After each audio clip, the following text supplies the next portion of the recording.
Hi friends, మేము భద్రాచలం వెళ్ళేటప్పుడు పాలువంచ దగ్గర ఈ పెద్దమ్మ గుడి ఉంది ఫ్రెండ్స్. అక్కడ గుడి చూడండి ఫ్రెండ్స్ ఎంత బాగుందో. అమ్మవారు చూడండి ఫ్రెండ్స్ ఎంత బాగుందో.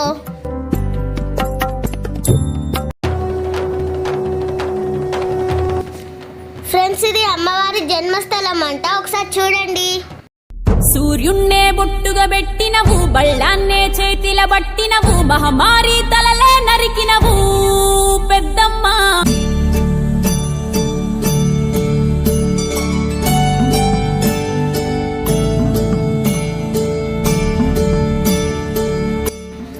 ఈ వీడియో మీకు నచ్చితే లైక్ చేయండి, షేర్ చేయండి, కామెంట్ చేయండి అండ్ ఛానల్ని సబ్స్క్రైబ్ చేయండి ఫ్రెండ్స్.